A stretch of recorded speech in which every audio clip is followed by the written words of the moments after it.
নায়িকা কর্টনি কফির সঙ্গে শাকিবের প্রেমময় রসায়ন।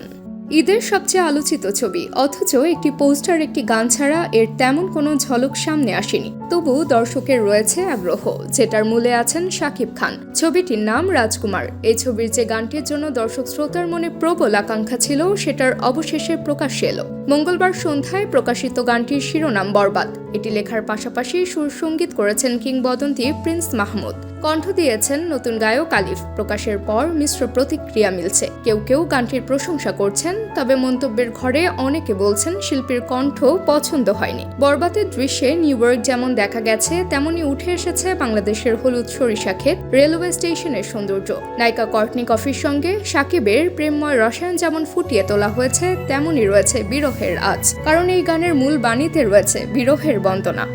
গানটি নিয়ে প্রিন্স মাহমুদ বলেছেন, এটাও ভালোবাসার গান। যারা ভালোবাসায় আছেন তারা বরবাদ হয়ে যাবেন, এমন কিছু কথা আছে। সে সঙ্গে সুর ও গায়কী। আলিফের দরাজ কণ্ঠ, গানের সঙ্গে চিত্রায়ন একেবারে একাত্ম হয়ে গেছে। আমার প্রবল বিশ্বাস এই গানটিও দর্শক শ্রোতার মনে গেঁথে যাবে। উল্লেখ্য, রাজকুমার পরিচালনা করেছেন হিমেল আশরাফ। তিনি গেল বছরে ব্লকবাস্টার হিট প্রিয়তমা বানিয়েছেন। নতুন ছবিতে শাকিবের নায়িকা যুক্তরাষ্ট্রের কর্টনি কফি। প্রযোজনায় ভার্সাটাইল মিডিয়া। ঈদের দিন থেকে দেশজুড়ে প্রেক্ষাগৃহে চলবে ছবিটি।